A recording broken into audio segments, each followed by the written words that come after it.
أعوذ بالله من الشيطان الرجيم بسم الله الرحمن الرحيم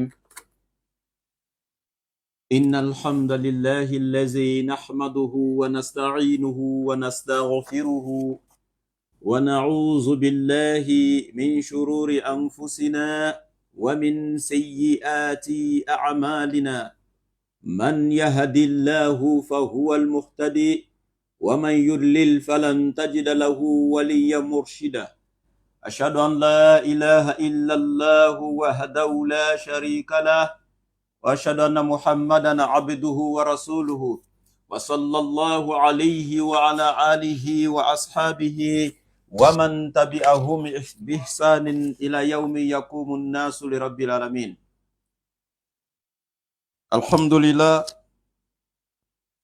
louange à Allah, le maître du temps et des circonstances qui transcendent le temps et l'espace. Allah, le créateur des cieux et de la terre, celui qui a créé les cieux et la terre à partir du néant, sans modèle préexistant. Allah qui a créé le temps et l'espace, qui transcende le temps et l'espace, l'intemporel-spatial. Alhamdulillah, celui qui est et qui sera toujours. Il est le premier qui n'a pas de début, le dernier qui n'aura jamais de fin. L'éternel qui n'a ni commencement, ni interruption, ni fin d'existence. Nous le magnifions, nous l'exaltons, nous le glorifions et nous l'implorons afin qu'il déverse sa miséricorde infinie sur la meilleure des créatures, le prophète Muhammad sallallahu alayhi wa sallam. Alhamdulillah, chers frères et sœurs en islam, assalamu alaykum wa rahmatullahi wa barakatuh. Chers frères et sœurs en Adam, bonjour ou bonsoir selon vos différentes positions géographiques. Alhamdulillah, c'est notre suite du tafsir de la sourate Al-Baqarah, comme je le disais tantôt. Inch'Allah, ces séries de tafsir sont rien que pour les musulmans, afin que par ces séances donc, de l'exégèse de la parole d'Allah, Allah puisse non seulement guider donc chacun d'entre nous, Allah puisse nous illuminer par sa parole et enfin Allah puisse nous pardonner tous nos péchés, tous nos méfaits et qu'il nous fasse miséricorde comme lui-même l'a si bien dit dans la sourate 7 verset 204. Ba'da'uzu billahi minash shaitanir rajim, bismillahir rahmanir rahim. Wa iza quri'al Qur'an fastami'u lahu wa ansitu la'allakum turhamun. Et il dit toutefois que le Coran est lu ou récité ou enseigné, fastami'u lahu, écoutez avec beaucoup d'attention, wa ansitu, loin de toute distraction, la'allakum turhamun, afin que Allah vous fasse miséricorde. Alors mon frère, ma soeur, si ce mercredi, dans cette matinée ou dans cette soirée, selon ta position géographique, tu veux qu'Allah te fasse miséricorde, alors prends ton tabouret, assieds-toi et écoute la parole d'Allah. Non seulement à la fin de cette séance de tafsir, je te promets que tu seras moins bête. Tu sauras aujourd'hui quelque chose que tu ignorais hier. Tu auras un petit plus en ce qui concerne ta compréhension et ton savoir donc de la religion. Et encore, tu seras encore plus rapproché d'Allah aujourd'hui. Parce que pourquoi? Il y aura certains de tes péchés qui tomberont. Si tu écoutes avec concentration, avec respect, avec sincérité, tu ne quitteras pas ici avec les mêmes péchés avec lesquels tu es venu t'asseoir. Wallah, et Allah pardonnera tes péchés. Et il te fera miséricorde. C'est tellement facile d'avoir l'agrément d'Allah, mais nous préférons quitter ce genre de séances pour aller surfer sur d'autres pages, pour voir des femmes nues, ou en tout cas écouter des futilités ou d'autres choses. Non, subhanallah. Ces séances, ce sont des séances qui ne durent pas. Alors mon frère, qu'est-ce que ça te coûte, ma soeur? Qu'est-ce que ça te coûte d'écouter la parole d'Allah, ton créateur? Wallah, s'il arrivait qu'on dise à l'un d'entre vous, ou à l'une d'entre vous, que le président de la République en personne a envoyé un émissaire venir prendre rendez-vous avec la personne parce que le président veut lui parler face à face, je crois que juste à la réception même de l'information, la personne piquera une crise peut-être. Et je sais de quoi je parle, vous pouvez témoigner ce que je dis. Et ça, c'est le président de la République, juste un être humain comme toi, mais qui a le pouvoir exécutif dans ton pays. C'est-à-dire que lui, il prend rendez-vous avec toi. En fait, tu vas te poser même la question, mais moi, je suis qui? Pourquoi moi? Moi, le président face à face? Mais attends, c'est un rêve ou quoi? Subhanallah. Mais ici, tu as le président des présidents, le roi des rois, le gouvernant des gouvernants. Allahu. Celui au-dessus de qui il n'y a rien d'autre. Hein? Sabbihisma rabbikal a'la. Il est au-dessus de tous, le superlatif. C'est-à-dire que lui, il est dans le transcendantal. Allah. Il n'a point d'égal. Il n'a pas été engendré, n'a pas engendré non plus également. Walam yakun lahu kufuwan ahad. Rien ne lui ressemble et il n'a besoin de rien. Allah il dit kulli Allahumma malikal mulki tu'til mulka man tasha wa tanzi'ul mulka mimman tasha wa tu'izzu man tasha wa tuzillu man tasha biyadikal khair innaka ala kulli shay'in qadir. Allahu akbar. Allahu akbar. Allah il dit je suis celui qui donne le pouvoir. C'est Allah qui donne la royauté. C'est lui qui donne le pouvoir. C'est lui qui arrache le pouvoir à qui il veut. Il donne la grandeur et la gloire à qui il veut. Il arrache la grandeur et la gloire à qui il veut. C'est-à-dire il rabaisse, il humilie qui il veut. Entre ses mains sont le bien. Et il a pouvoir sur toutes choses. Alors, mon frère, ma soeur, quand c'est Allah lui-même qui décide de te parler ce matin, ou à travers des séances comme ça, Allah il t'offre l'occasion d'échanger avec lui, de venir t'asseoir et de l'écouter directement. Le laboratoire ne parlera pas ici de son père, ni de sa mère, ni de sa femme, ni de ses enfants, ni de lui-même, sa personne. C'est le message d'Allah qu'il te donnera de façon claire et nette, sans ajouter ni en retrancher quoi que ce soit. Et si Allah a voulu que tu sois de passage et que tu tombes sur cette séance de tafsir, c'est qu'Allah il t'aime. Alors restez concentrés et écoutez la parole d'Allah Azza wa Jalla.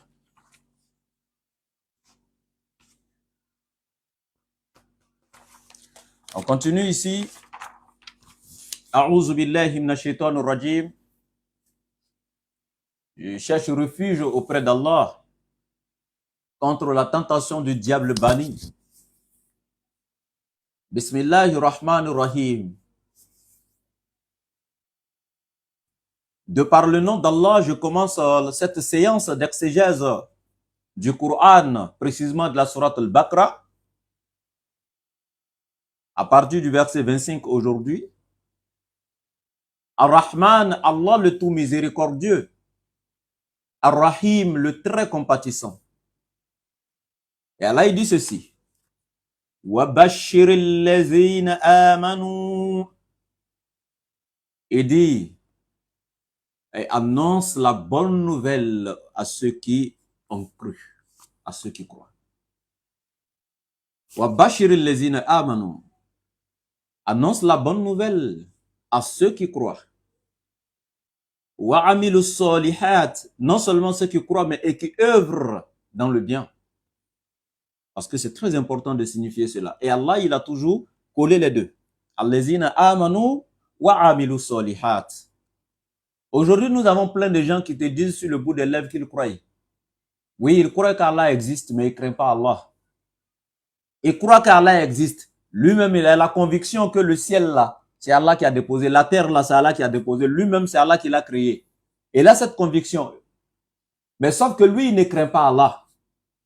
Malgré qu'il croit que Allah existe, malgré qu'il fait les 5 prières obligatoires dans la mosquée, ben c'est celui-là encore qui retourne dans son commerce pour aller léser ses clients. Ça fait honte. Il vole, il ment. Il calomnie les gens. Il tue, il commet la fornication et l'adultère. Il est dans les bars, etc. Alors qu'il croit qu'Allah existe. Hein? Il sait que c'est Allah qui l'a créé. mais il n'a pas la crainte d'Allah. Ces gens de croyance-là n'a pas de valeur, n'a pas d'importance. Croire qu'Allah existe alors que tu ne le crains pas, ça ne te servira à rien, mon frère, ma soeur. C'est pourquoi Allah il dit ici, wa bashiril lezina amanu, oui, annonce la bonne nouvelle aux croyants, mais quel genre de croyants? Wa amilu solihat, ceux qui croient et qui œuvrent dans le bien, qui font les bonnes œuvres. Ceux qui croient et qui ne mentent pas. Ceux qui croient et qui ne volent pas. Ceux qui croient et qui ne sont pas infidèles à leur conjoint. Qui ne commettent pas la fornication ni l'adultère. Ceux qui croient et qui ne calomnient pas. Ceux qui croient, etc., etc. En tout cas, qui n'œuvrent pas dans tout ce qui est haram. Qui prient à l'heure, qui jeûnent le mois de Ramadan comme Allah l'a demandé, hein, qui apprennent donc la religion d'Allah, qui se soumettent à sa volonté, wa amilu solihat, ceux qui font le bien.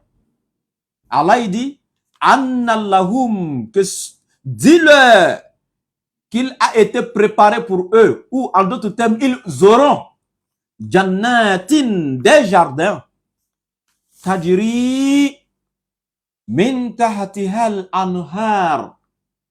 Jannatin, ils seront dans un jardin sous lequel coulent des ruisseaux. Vous voyez? Allah il dit, ceux-là, les véritables croyants, qui sont des croyants et qui font le bien, Allah dit ceux-là, annallahum jannatin, ils seront dans un jardin, c'est-à-dire dans le paradis, jannatin tajri min tahtihal anharu, sous lequel coulent des ruisseaux. Dans le paradis, il y aura des ruisseaux qui couleront sous les immeubles. Allahu Akbar. Tu es dans ton paradis, tu es dans ta demeure, et puis Allah dit sous tes pieds coulent des ruisseaux. Les ruisseaux de miel, les ruisseaux de lait, les ruisseaux de vin. Pas des vins alcoolisés qui, lorsque tu bois, tu es saoul, tu deviens ivre, tu fais du n'importe quoi, tu vomis sur toi, tu pisses sur toi, tu peux voler, tu peux commettre n'importe quel péché. Là, c'est pas les koutoukou, les tchapalos façon fabriqués ici. Quand tu bois, tu as mal à la tête, etc. Allah il dit c'est pas ça. Il dit du vin pur, tellement doux, incomparable à ces conneries que vous avez dans ce monde ici, que vous buvez pour rendre ivre, etc. Allah il dit, et les ruisseaux d'eau potable. Et ça n'a rien à voir avec l'eau que tu bois dans Dunya ici. Si tu veux plus de détails, le verset 15 de la sourate 47, sourate Muhammad, description du paradis, Allah Akbar. Allah il dit, ce vin que tu boiras dans le paradis n'a rien à voir avec le vin de Dunya. Mais quiconque boit le vin alcoolisé de Dunya qui est haram, ne verra pas, à plus forte raison, ne goûtera le vin de Yawmul Qiyamah qui sera dans le paradis. Les ruisseaux de miel, pas les déchets d'abeilles que toi tu as ici. C'est-à-dire que Allah il te donne ici les déchets des abeilles. Quand ils ont bien mangé ce qui sort derrière eux là, ce qui te donne là. Ce miel que nous on prend ici dans ce monde éphémère qui est tellement intéressant là, qui a même des vertus même, c'est-à-dire que démontrées par la science même, bon pour la santé, etc. Mais Allah il dit pour le paradis, c'est pas déchets d'abeilles. Ça c'est Allah même qui a fabriqué ça à l'état pur, propre, doux. Allahu Akbar. Vous imaginez le miel du paradis? Le lait du paradis. Pas créé à partir d'excréments et du sang, donc de bœufs, etc. Tel que décrit ici, scientifiquement, dans le Coran même également. Ça, c'est Allah à l'état pur qui te réserve ce lait qu'il a fabriqué dans sa puissance lui-même. Allahu Akbar. Vous imaginez un peu le paradis? Et il dit, c'est des ruisseaux de ces breuvages-là qui couleront à flot. Subhanallah. Des ruisseaux qui couleront à flot pour vous. Et Allah il continue en disant ceci. Il dit, kullama, et toutefois, ruziqu minha min samaratin rizqan, et toutefois que ces habitants du paradis, on leur fait don des fruits du paradis en guise de récompense comme subsistance, Toutefois, quand on leur fait don des fruits du paradis, قالوا, ils répondent, هذا الذي رزقنا من قبل. Là, ce sont certes là des fruits que nous on mangeait dans le bas monde là-bas, dans Dunya là-bas. Mais ça c'est la mangue, je reconnais ça. Ça c'est orange, je reconnais. Oui, mais ça, je vois ça c'est la pomme. Oui, ah oui, mais ça c'est du raisin. Donc, ils disent, mais attends, mais ça c'est des fruits que nous on mangeait dans ce monde, dans le monde éphémère là-bas. Allah dit, wa utu bihi mutashabiha. On leur donnera des fruits semblables à ceux de Dunya, dans l'apparence et dans la forme, mais très différents et incomparables dans le goût. Allahu Akbar.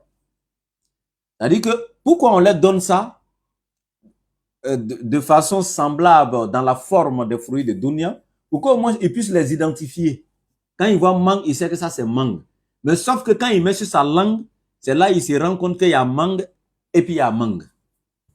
Quand il met la pomme du paradis, il prend un seul coup. C'est là qu'il se rend compte qu'il y a pomme et puis il y a pomme. Vous voyez? Donc, wa utu biha mutashabiha. On leur donnera donc des fruits semblables à ceux de Dunya, mais Allahu Akbar, ça n'a rien à voir avec ce qu'ils ont mangé ici. Vous voyez? Et Allah continue en disant ceci. وَلَهُمْ فِيهَا أَزْوَاجٌ مُطَهَّرَةٌ. Et ils auront pour eux des épouses pieuses dans le paradis. Des épouses pures. C'est pas comme ici, à un moment quand tu as besoin de ta femme, elle te dit, hey, chérie, je suis indisposé, tu vas attendre 7 jours, etc. Il y en a moins que ça, il y en a plus que ça, etc. Allah il dit, il n'y a pas ça là-bas. Les femmes du paradis, là, il n'y a pas à faire de menstruation ou autre là-bas. Elles sont, à chaque seconde, à chaque minute, chaque fois que tu as besoin d'elles, elle est là, propre, pure, et elle t'attend. Et des épouses, les houris du paradis. Ça fait mal à des gens quand on dit ça. Mais nous, on est fiers d'avoir ça dans notre paradis. Alhamdulillah. On est fiers d'avoir ces épouses-là dans notre paradis. Alhamdulillah. Et je vous assure, si c'était interdit d'avoir des épouses au paradis, les prophètes de Dieu qui devaient être des exemples, le reflet même de l'au-delà, ces prophètes-là n'allaient pas se marier ici-bas. Allah ne va pas autoriser quelque chose ici qui est licite et même laisser ces prophètes le faire et puis aller interdire dans l'au-delà. C'est-à-dire il faut avoir un problème psychologique ici pour avancer des choses comme ça. Et il y en a qui prennent ça comme même en guise de moquerie contre les musulmans. Mais je dis, est-ce qu'ils ont étudié leurs propres livres? Que Jésus a dit à la résurrection, on sera semblable aux anges. Il a dit à la résurrection, est-ce qu'il t'a dit au paradis? On doit encore t'enseigner qu'il y a une différence entre la résurrection et puis le paradis. Vous voyez comment les gens sont? Ils ont problème hein, en langue française. C'est-à-dire qu'on ne te dit même pas dans le texte original de ton livre, ni en hébreu, ni en grec. Mais le verset à l'état pur, même déjà, même simplement, tout simplement, en français là. Il te dit à la résurrection, on sera comme les anges. Toi, tu imagines déjà le paradis. Qui t'a dit la résurrection est semblable au paradis? Arrêtez ça, les gars. D'autres prophètes même là, il a confirmé cela lorsque il disait à sa femme, Aïcha radiallahu anha, à la résurrection, tellement que le jugement sera chaud. Hein, à la résurrection, tous les êtres humains seront nus, seront ressuscités nus. Tout nus, comme à leur naissance. Au point même où sa femme Aïcha radiallahu anha lui demande à son époux, le prophète alayhi salatu wassalam, donc on sera tout nus et puis on va se voir les parties intimes, chacun nu, l'autre. Et elle a dit, mais ça serait tellement chaud, chacun aura tellement chaud par rapport à ce problème, le jour du jugement dernier, que personne ne fera attention même à la nudité d'autrui. Tellement ce sera chaud derrière tout le monde. Quelqu'un me dira encore, mais comment ça? Nous les chrétiens, ça ne sera pas chaud derrière nous. Hein. 1 Pierre 4 te dit, le jugement même commencera par vous. Et si vous êtes déjà sauvés, vous partez en jugement, c'est pour aller faire quoi? Le juge doit aller caresser vos cheveux, quoi. Vous partez faire quoi? On dit, ça va commencer même par vous, les chrétiens, le jugement. Quand on est déjà sauvés, on ne passe plus par un jugement. Ouais. Donc, pour vous dire tout simplement, ça, c'est la résurrection. Mais au paradis, là, ceux qui seront au paradis, après le jugement maintenant, eux, ils seront tranquilles. Eux, ils auront toutes les récompenses qu'Allah a promis. Voilà. Ceux-là. il y a manger là-bas, il y a boisson là-bas, il y a femme là-bas, il y a tout là-bas, alhamdoulilah.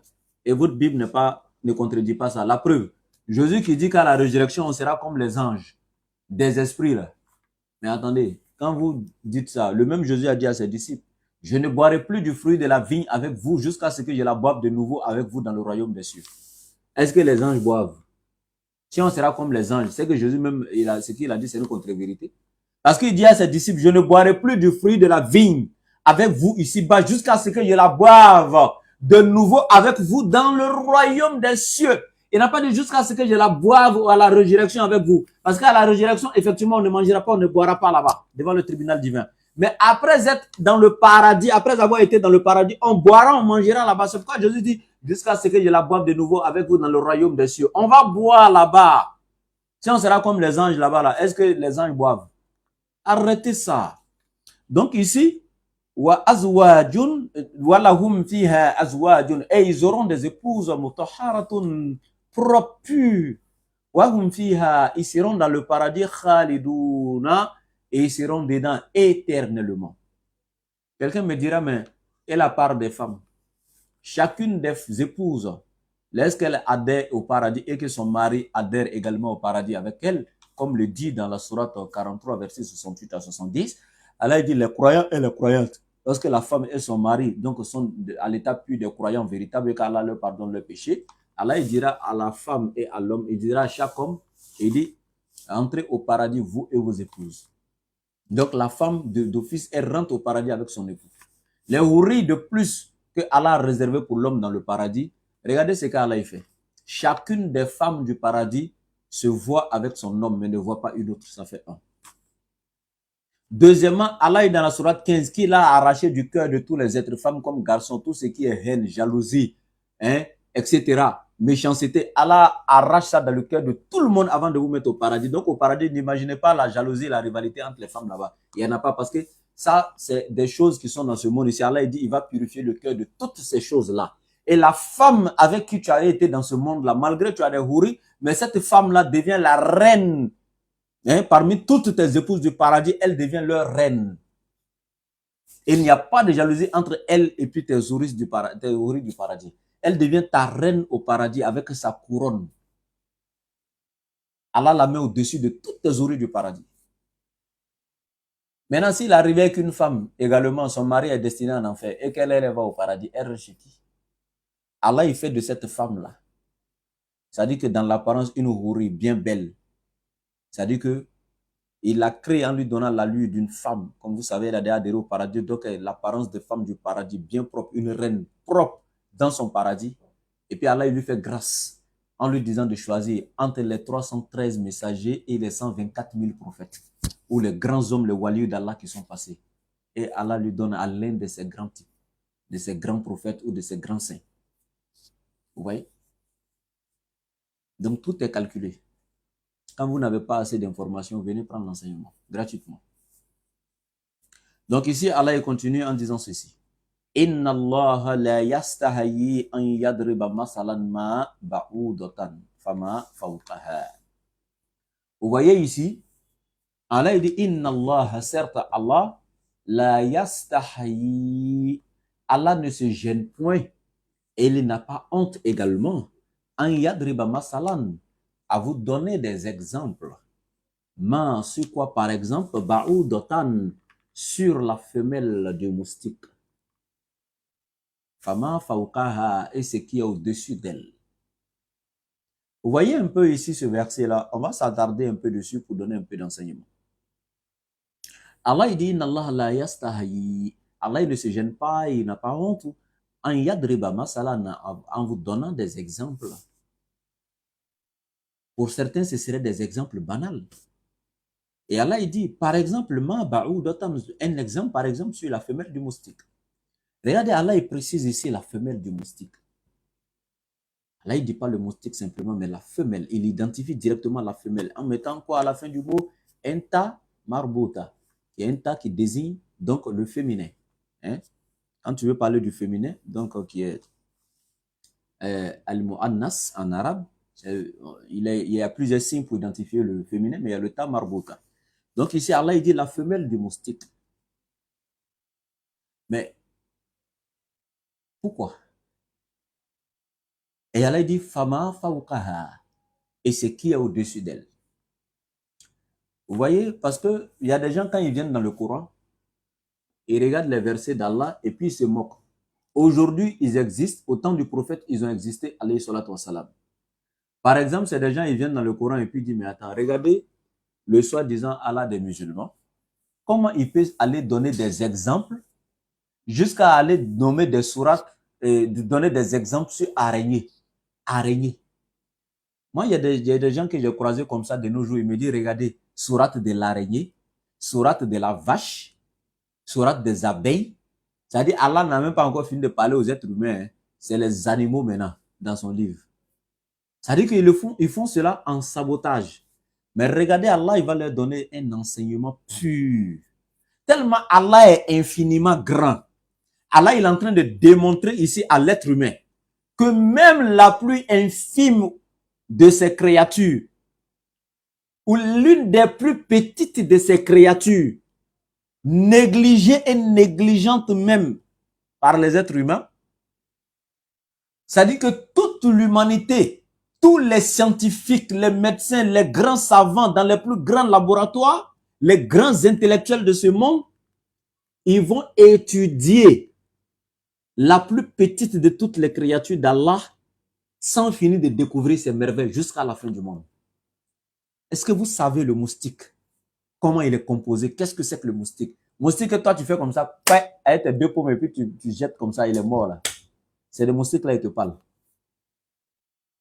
Va te renseigner auprès des scientifiques le peu qu'ils ont déjà découvert dans le moustique.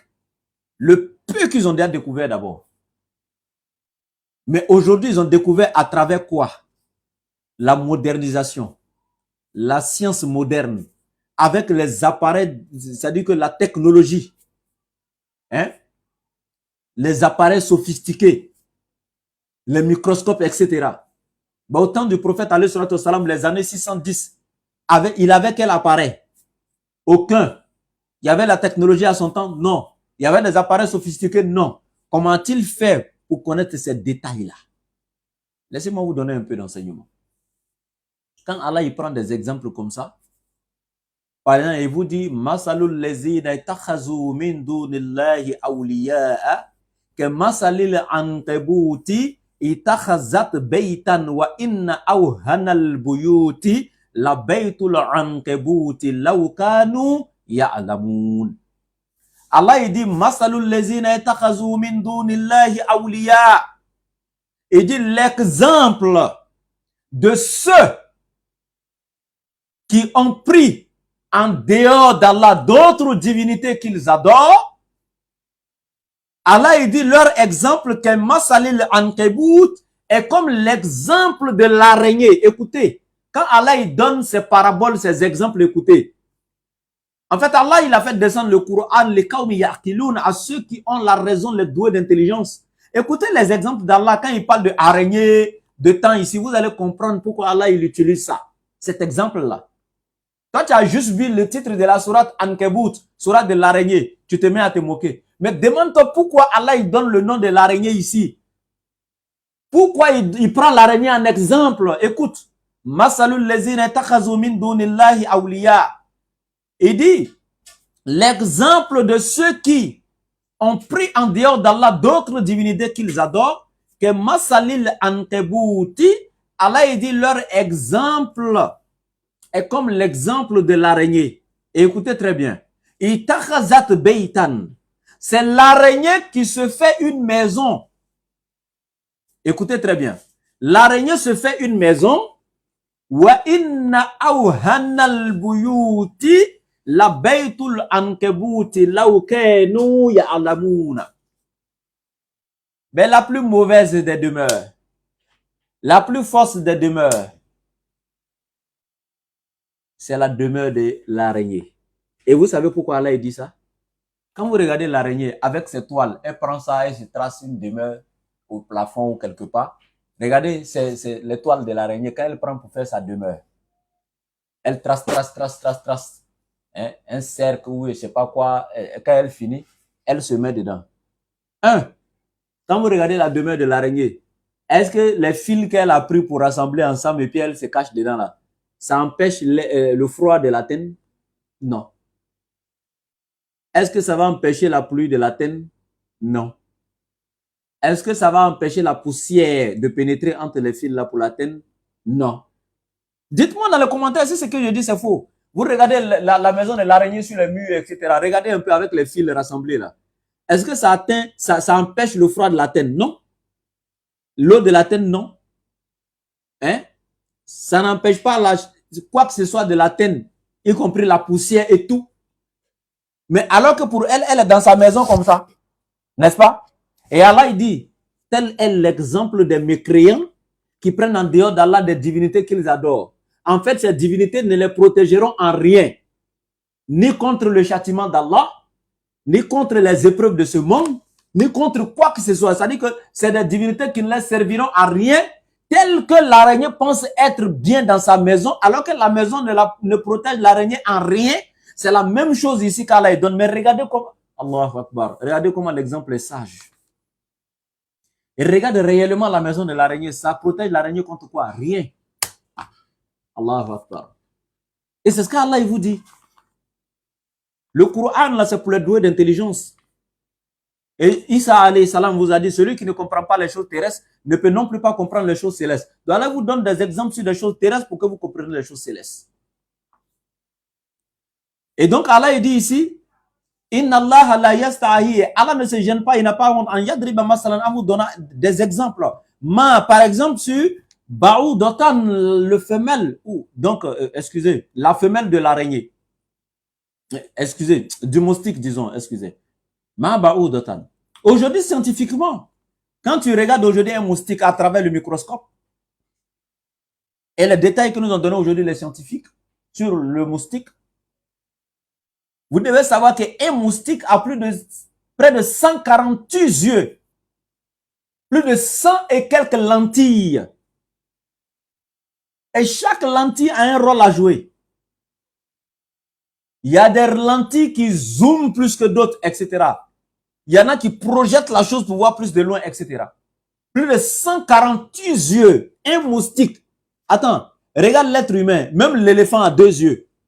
Regarde comment l'éléphant est balèze. Même l'éléphant a 2 yeux. Mais on te dit, un moustique a près de 148 yeux. Est-ce que vous comprenez le français que je dis là? Là, vous n'allez pas dire que ce sont les musulmans. Hein. Scientifiquement, c'est prouvé. Allez-y, regardez. Allez-y, consulter les scientifiques. Scientifiquement, c'est prouvé. Ça, ce n'est pas les musulmans qui disent. Et ils ne s'arrêtent pas là. Le moustique a 3 cœurs. Les 2 ailes du moustique là, chaque aile a son cœur, a un moteur qui le fait fonctionner. Chaque aile du moustique. Et puis il y a le cœur central. Dans le moustique, il y a un laboratoire. Je vous donne des détails que les scientifiques ont donnés. Ce n'est pas moi, Ibrahim de la Bagoué. Dans un moustique, regardez comme il est infiniment petit, mais dans un moustique là, il y a un endroit là-bas qui est comme un laboratoire où le moustique travaille sur le sang qu'il tire chez l'être humain. Et puis vous savez, c'est la femelle du moustique qui arrive à prendre le sang, qui arrive à percer c'est-à-dire la peau pour prendre du sang, parce que la femelle, elle, sa trompe a été conçue. C'est encore plus dur et plus fin que pour le moustique mâle. Donc le moustique mâle, là, lui, pique pas. C'est la moustique femelle qui pique. C'est pourquoi Allah il cite ici un exemple, Baou Dotan, la femelle et non le mâle, dans le Coran. Regardez un peu la grandeur d'Allah. Et imaginez-vous un peu, lorsque la moustique femelle qui pique, maintenant on sait que c'est la femelle, parce que c'est elle qui pond, c'est elle qui, voilà, les œufs, etc. Et pourquoi elle prend le sang chez l'être humain? Parce que c'est un nutriment pour elle, pour ses œufs également. Maintenant, quand elle vient s'asseoir sur ta peau, elle a ces lentilles-là que je vous ai dit, sur près de 100 et quelques lentilles sur ses yeux. Elle a ces lentilles qu'elle prend pour zoomer la peau. Elle voit les pores là, les trous là, que toi tu vois petits là, elle voit ça grand.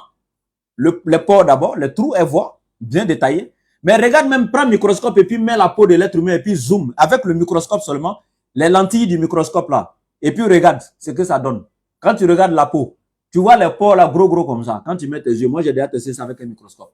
Donc, vous voyez que la moustique, le moustique, la femelle, elle a ses lentilles là, elle zoome et puis elle voit les trous là comme ça. Et qu'est-ce qu'elle fait?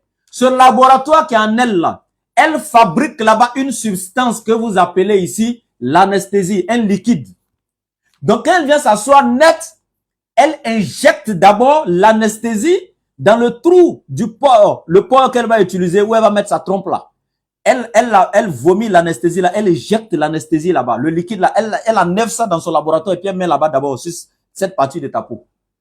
Déjà, ça affaiblit, ça ramollit ça. Ça rend plus faible, plus doux. Et puis, ça tue la partie. À l'instant T.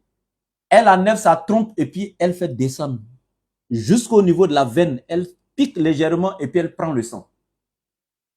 Mais la femelle moustique là ne boit pas le sang directement. Elle n'envoie pas le sang directement dans son organisme, dans la partie où elle se nourrit. Jamais.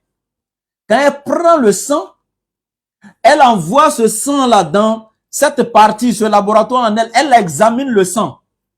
Quand il y a des maladies dans ce sang là, qui peut la nuire à elle, elle revomit le sang. Allahu Akbar. Allahu Akbar.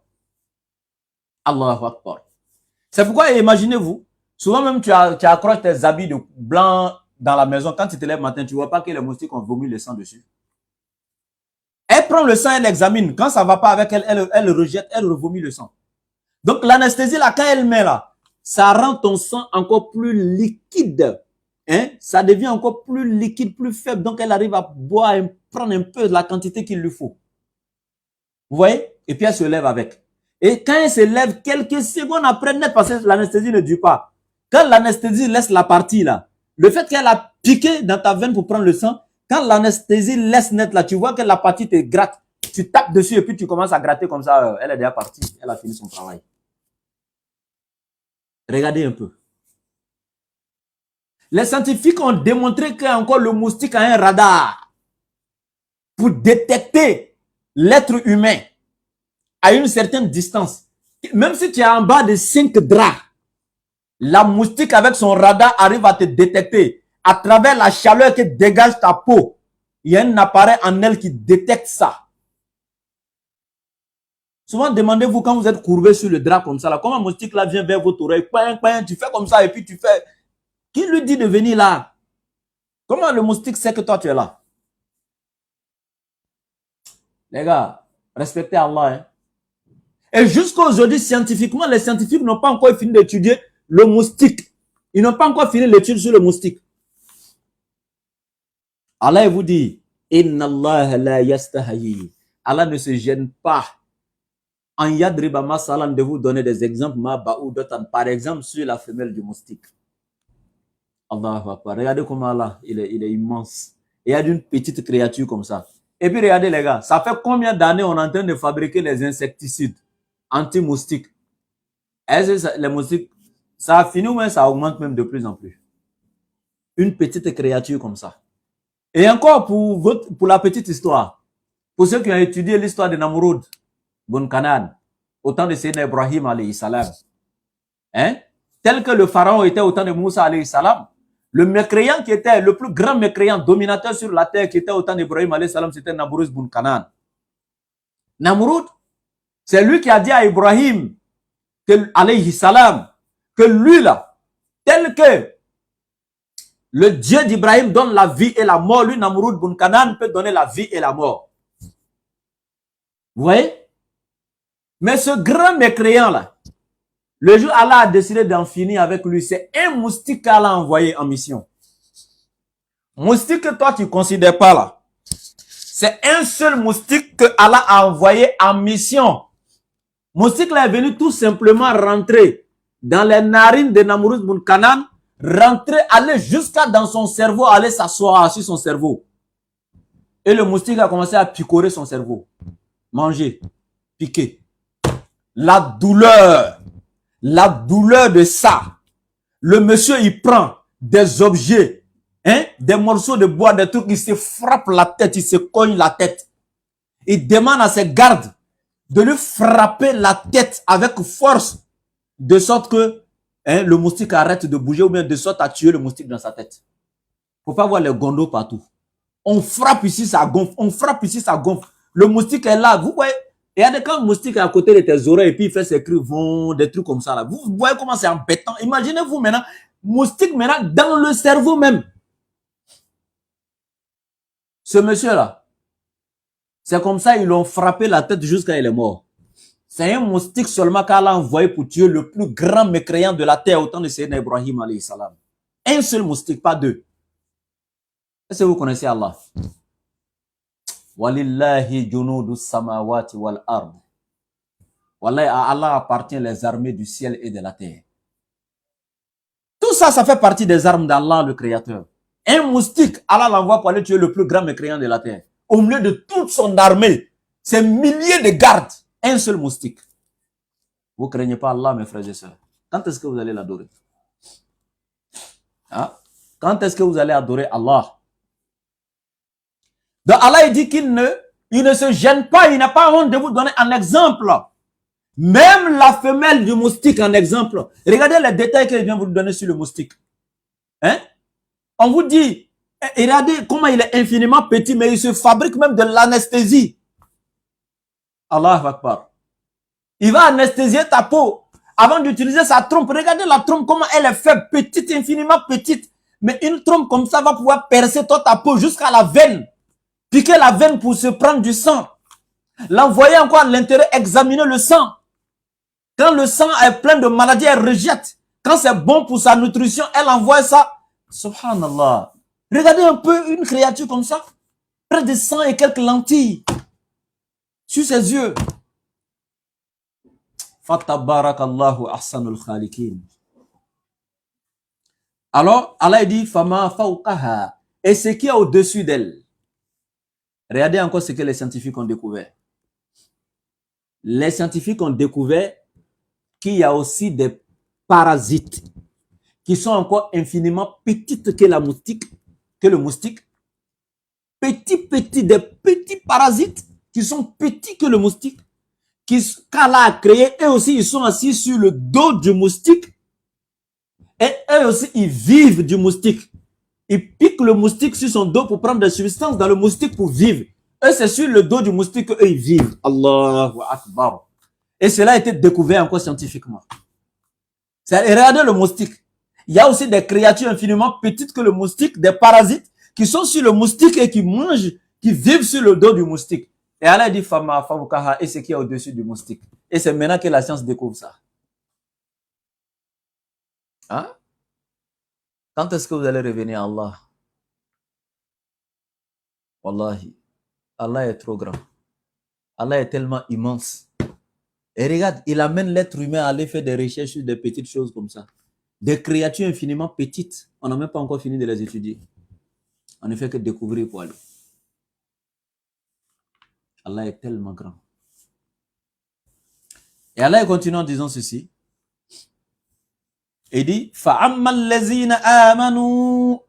Quant à ceux qui ont cru, les véritables croyants, فَيَعْلَمُونَ, eux ils savent, أَنَّهُ الْحَقُّ, que ces exemples qu'Allah il donne là sont des exemples vrais et clairs, limpides, pleins d'enseignements pour les doués d'intelligence et ceux qui ont la faculté du discernement.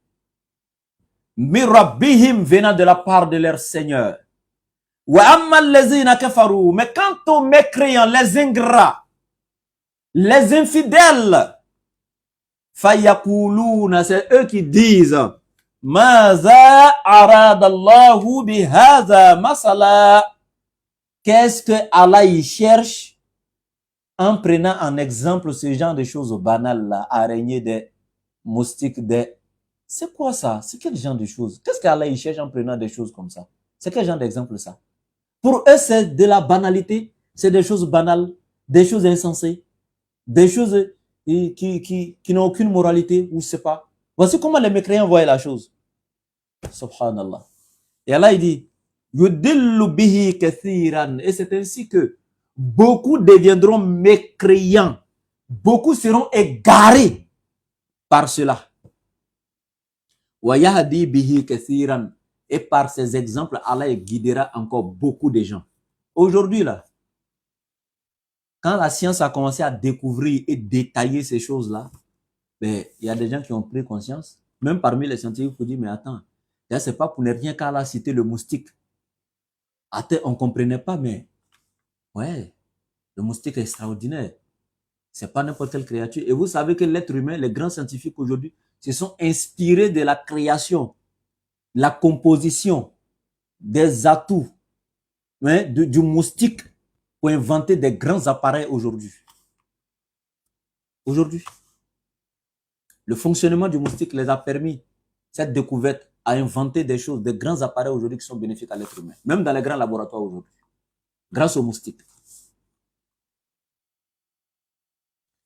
Et alors, Allah continue en disant ceci. Wama yudillu bihi. Mais personne ne s'égarera à travers ces exemples, illa sauf el-fasiqina, les pervers. Sauf les pervers. Ceux qui sèment le désordre sur la terre, la corruption sur la terre, les égarés. C'est ceux-là qui vont perdre ici-bas comme dans l'au-delà. Et qui sont encore ces gens-là? Ils ont encore d'autres mauvais comportements et Allah il va en parler. Allazina yankuduna.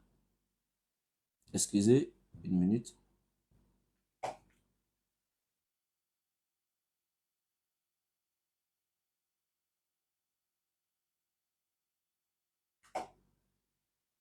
Excusez-moi. C'est le Coran, hein? Tous ceux qui suivent là, c'est le Coran. Regardez, c'est pas autre chose. C'est le Coran, c'est Allah qui est en train de vous parler. Donc ici, il dit ceci. Allazina, ceux qui yankuduna ahadallahi. Ceux qui rompent, qui ne font que rompre leur engagement qu'ils ont pris avec Allah. Min ba'di mithaqihi, après avoir pris l'engagement avec Allah. Ceux qui rompent les engagements entre eux et Allah après que ces engagements aient été pris ou aient été pris, un engagement. Et ça, c'est grave. Et je vous dis aujourd'hui, hein, tous les êtres humains, avant ta naissance, tous étant dans le ventre de leur mère, avant de sortir,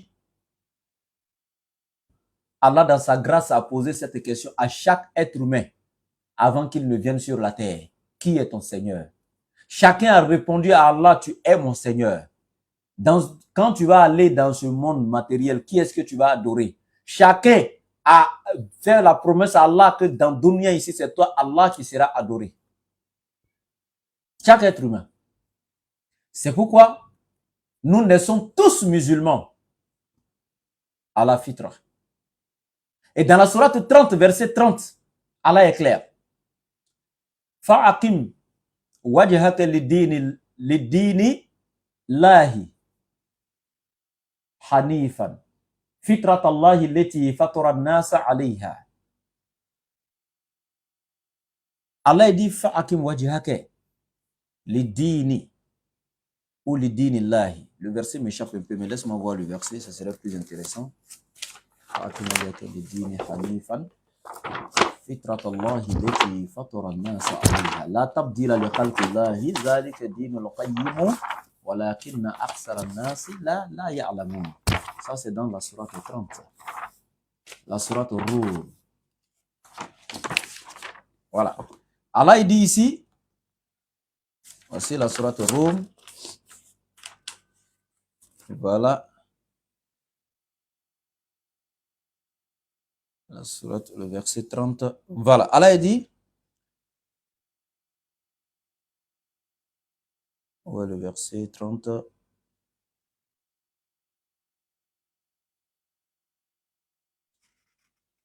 Ah, excusez, je peux la sourate Zumar, s'il vous plaît. C'est plutôt la sourate 30 et non la sourate Zumar. Voilà, la sourate Rum, j'y suis. C'est comme ça, hein, les versets dans le Coran se ressemblent tellement que quand tu veux réciter un, tu tombes sur l'autre. Mais bon, voilà. On n'a pas dit n'importe quoi parce que c'est la parole d'Allah. Voilà. Allah dit fa'akim wajhaka lid-dini hanifan fitratallahi allati fatara an-nasa 'alayha la tabdila li khalqillahi dhalika dinul qayyim walakinna akthara an-nasi la ya'lamuna. Voilà. Donc Allah est clair. Il dit fa'akim wajhaka lid-dini hanifan. Dirige ton être vers la religion exclusivement à Allah. Fitratallahi allati fatara an-nasa 'alayha. Telle est la nature qu'Allah a originellement donnée à l'être humain. La nature originelle de l'être humain, c'est la soumission à Allah. Fitratallahi allati fatara an-nasa 'alayha. Ça, c'est la fitra de l'être humain, c'est sa nature originelle, la soumission à Allah. Donc, nous naissons tous soumis. C'est notre nature originelle depuis Sayyidina Adam alayhi salam. Maintenant, quelqu'un me dira, ah, mais Oussa, tu as dit dans ton tafsir qu'avant de venir dans Dunya, Allah interroge chaque être humain depuis le ventre de sa mère, avant sa naissance, qui est-ce que tu vas adorer quand tu vas venir dans ce monde? Mais moi, il ne me rappelle pas, hein. Moi, il ne me rappelle pas de ça, hein. Ok. Moi, je te pose une question. Ce que tu faisais quand tu avais 2 ans, 3 ans, si ton père et ta mère t'ont pas dit aujourd'hui, toi, tu te rappelles de ça? Mais est-ce que ça veut dire que tu n'as pas eu 2 ans et que dans tes 2 ans, tu n'as pas existé? Mais ton existence dans tes 2 ans, là, est-ce que tu te rappelles? Non. Mais est-ce que c'est pour autant que tu n'as pas existé? Oui. Voilà. Donc, c'est pas parce que tu ne te rappelles pas que ça n'a pas eu lieu. Bien. Donc ici, Allah est clair. Il dit, voici des gens qui ne tiennent pas leurs promesses faites avec Allah, qu'ils ont fait avec Allah. Mon frère, quand tu es devenu musulman, tu as attesté Ashhadu. Et chaque jour, tu attestes Ashhadu an la ilaha illallah. Tu attestes. Donc, c'est un engagement que tu prends. Que Allah est unique et il est ton Dieu et tu n'adoreras aucune autre divinité en dehors d'Allah. C'est un engagement que tu prends pendant que tu attestes son unicité.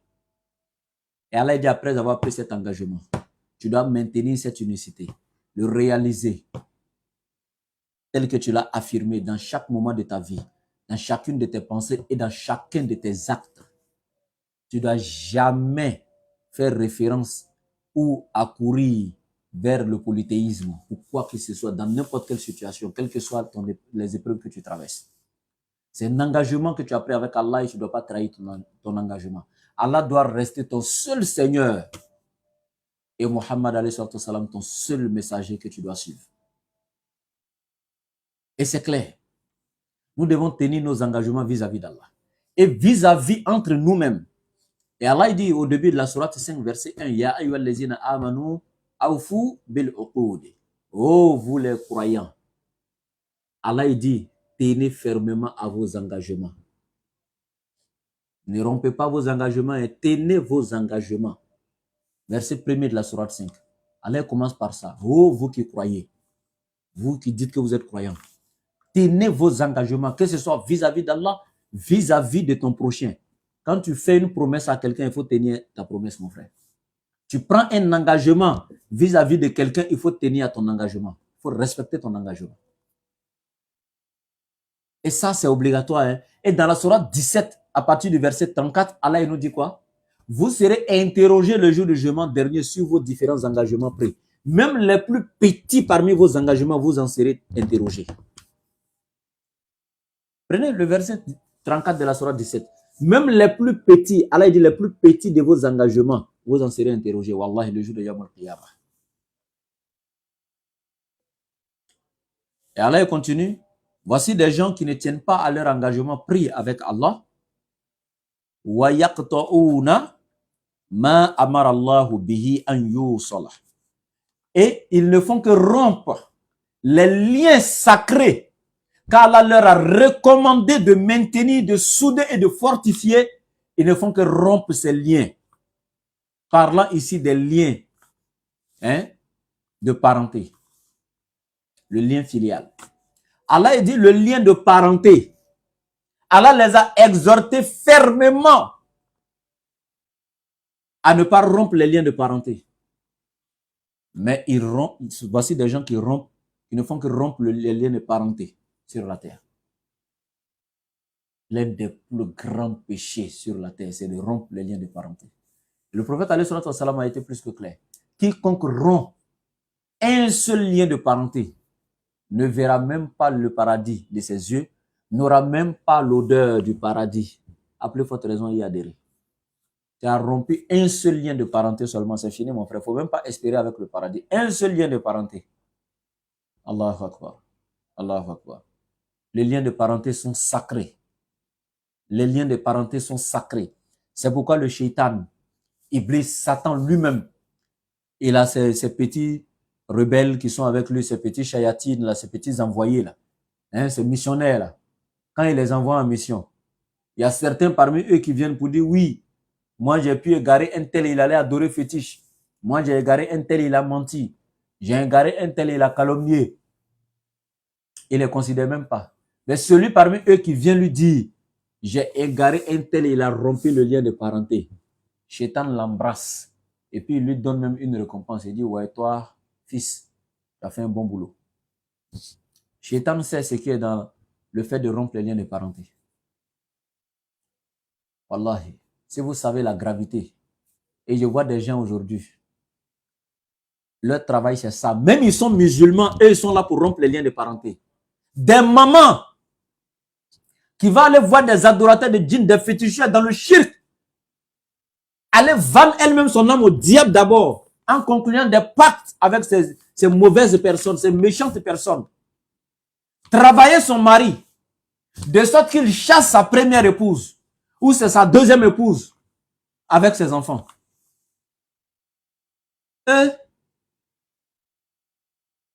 Et puis tu es musulmane, maman. À cause de rivalité, vous les femmes. Ce qui est grave encore, elle va corrompre ses enfants à haïr les enfants de sa rivale. Les enfants sont parentés, ils sont du même père, ils ont le même sang, des mêmes âmes qui coulent dans leurs veines. Toi, femme, tu as divisé le lien de sang. Tu as séparé tes enfants qui ont le même sang que les enfants de ta coépouse. Et tu espères rentrer au paradis. Toi qui dis à tes enfants de ne pas échanger avec les enfants de ta coépouse alors qu'ils ont le même sang, ils sont parentés, sont des frères. Toi, tu as rompu les liens de parenté. Et tu espères entrer au paradis. Et tu espères avoir le paradis alors que ton travail c'est de rompre les liens de parenté. Toi qui allais rompre, séparer deux mariés, deux personnes qui sont mariées, toi qui as rompu le lien de mariage entre eux. Hein? À cause de jalousie?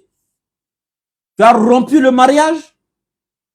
Ça encore c'est plus grave. On te parle de frères et sœurs. Toi qui les as séparés là, tu ne vas même pas avoir l'odeur du paradis. Toi qui as séparé deux frères de sang ou de lait. Mais les frères de sang et de lait là, je crois qu'ils sont sortis de quoi? Ce n'est pas d'un mariage qu'ils sont issus. Imaginez-vous toi qui romps même le mariage. La hawla wa la quwwata illa billah. Toi qui as déjà rompu un seul mariage dans ta vie, mon frère. Arrange-toi s'il n'est pas encore tard de les réconcilier, sinon tu ne verras même pas l'odeur du paradis. Subhanallah. Les liens de parenté sont sacrés. Même quand tu es en colère, dans la famille, contrôle ton langage. Ne sors pas des mots qui peuvent rompre les liens de parenté. C'est pourquoi Allah dit wal qazimina al-ghayza wal afina 'anil nasi wallahu yuhibbul muhsinin. Wal qazimina al-ghayza. Ceux qui arrivent à se contenir, à prendre le dessus sur leurs émotions quand ils sont en colère. Ceux qui arrivent à se contrôler pendant leur colère, à contrôler leurs actes, leurs faits et leurs propos quand ils sont en colère. Wal afina 'anil nas. et qui arrivent à avoir la force de pardonner à ceux qui les offensent, à ceux qui les ont causé du tort. Rien que pour protéger les liens de parenté, ils pardonnent. Les liens sacrés de parenté, de l'amitié, de la fraternité, ils pardonnent. Allah dit Wallahu yuhibbul muhsinin. Et Allah aime tellement les bienfaisants. Hein? Mon frère, Wallahi, tu as rompu un seul lien de parenté, il ne faut même pas espérer le paradis. Wallahi, subhanallah. Ma soeur, si tu l'as fait, juste par jalousie, séparer tes enfants des enfants de ta coépouse, hein? Séparer des frères et sœurs, hein? Détruire une famille, séparer deux frères de trucs, même deux amis, deux amis, deux simples amis qui ne sont même pas de la même famille, ils se sont aimés rien que pour Allah, et puis tu les as séparés. Toi, tu as séparé deux musulmans et puis ils ne se parlent pas à cause de toi. Hein? On te dit quand deux musulmans se coupent la parole, 3 jours après, le prophète dit tous les actes d'adoration ne sont plus acceptés. Ça, c'est deux musulmans qui ne se parlent pas. Hein. 3 jours après, là, les actes d'adoration ne sont plus acceptés. Et toi, maintenant, qui est la cause de leur séparation, toi qui est la cause de leur division, et toi, qu'est-ce qu'on en dira de toi? Les gars, craignons Allah. Wallahi, craignons Allah. Wallahi, craignons Allah. Donc Allah, il dit, ceux qui rompent les liens de parenté, et qui sèment la corruption sur la terre, qui font la promotion de la dépravation sur la terre, la dépravation totale des mœurs, la prolifération de l'infidélité, des enfants illégitimes, hein? De la rupture des liens de parenté, de tous les mots que tu peux imaginer, ceux qui font la promotion de tous les péchés, qui sèment la corruption, hein, en d'autres termes, sur la terre. Ulaika humul khasirun. Allah dit ce sont les plus grands perdants. Wallahi, ici-bas comme dans l'au-delà. Quand ils cherchent les plus grands perdants sur la terre, voici ces personnes-là. Et Allah il dit, Kayfa takfuruna billahi. D'ailleurs même, Allah il frappe ta conscience ici, mon frère, ma soeur. Allah il interpelle ta conscience de réflexion ici. Kayfa takfuruna billah. D'ailleurs même, comment est-ce que vous pouvez me croire en Allah? Comment est-ce que vous pouvez devenir mécréant envers Allah? Ingrat envers lui? Kayfa takfuruna. Comment est-ce que vous pouvez me croire en Allah? Wa kuntum amwatan. Alors que vous étiez des cadavres, alors que vous étiez morts, vous étiez inexistants. Vous n'existiez même pas. Avant votre conception dans le ventre de votre mère, là, vous étiez mort, c'est-à-dire inexistant. Vous n'existiez pas. On n'entendait pas parler de vous quelque part. Votre trace n'existait pas. Personne ne pouvait même penser à vous parce que vous étiez inexistant. Comment vous pouvez me croire en Allah wa kuntum amwatan alors que vous étiez inexistant, donc vous étiez mort. Fa ahyakum. Après cela, à partir d'un liquide qui est mort, un vil liquide, le sperme, qui n'est pas vivant, Allah a placé ça dans l'utérus de ta mère. Par sa permission, maintenant, fa ahyakum, il a donné la vie. Hein? Il t'a donné la vie dans le ventre de ta mère. Jusqu'à ton accouchement, tu es venu sur la terre, vivant. Et summa, après cette mort, cette vie qu'il t'a donnée là, c'est-à-dire de la mort, il t'a amené à l'existence. Et summa, après cette existence, yumitukum, Allah, il te fera mourir. Donc, il vous fera mourir. Summa, après cette mort encore, il va vous ressusciter, ilayhi turja'un, et vous viendrez comparaître devant son tribunal. Wallahi. Huwa allazi, c'est lui Allah, khalaqa lakum, qui a créé pour vous, ma fil ardi, tout ce qui est sur la terre, jami'an, tout sans exception, il a créé pour vous tout ce qui est sur la terre, et non la terre. Hein. Dans ce verset, Allah, il ne parle pas de la création de la terre. Il a créé pour vous tout ce qui est sur la terre, jami'an. Summa, après avoir créé tout ce qui est sur la terre pour vous, c'est-à-dire la subsistance de l'être humain, tout ce qui est sur la terre, après avoir créé ça pour vous, istawa, Allah s'est orienté et la sama est vers le ciel. Donc, il n'a pas créé le ciel, hein. Il s'est orienté vers le ciel, ce qui veut dire que le ciel existait déjà. Donc, il s'est orienté vers le ciel face à Wahunna et ensuite il en fit Sab'a Samawatin, 7 cieux.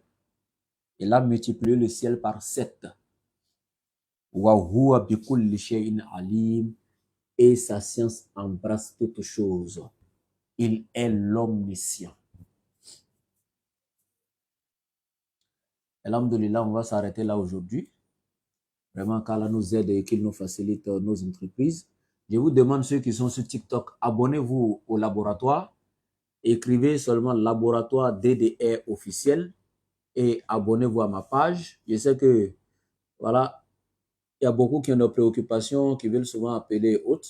Voici mon contact, le plus 225, le 07 97 08 14 17.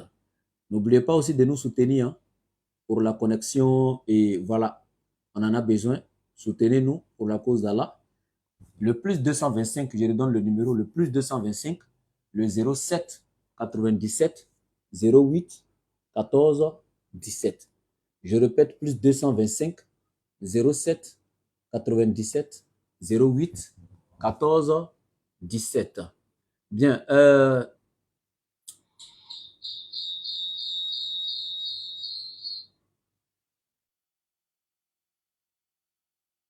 voilà, je viens de monter sur TikTok là, pour ceux qui sont sur TikTok. Mes frères, si vous êtes qui êtes sur Facebook, vous n'avez pas le TikTok, ce que je vous demande, c'est tout simplement de...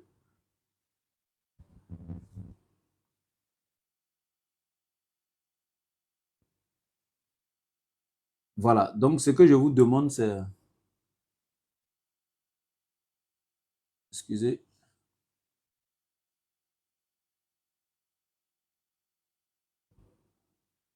Excusez-moi une minute. Voilà. Abonnez-vous à mes pages Facebook, TikTok, YouTube. Vous allez seulement dans les barres de recherche. Vous écrivez laboratoire DDR officiel. Je répète, laboratoire DDR officiel. Vous avez compris? Vous écrivez seulement laboratoire DDR officiel sur YouTube, sur TikTok, sur Facebook. Dès que vous écrivez laboratoire DDR officiel, ma page va sortir. Abonnez-vous, s'il vous plaît. Voilà. Donc, qu'Allah nous aide et qu'il nous facilite tout. Shukran lakum.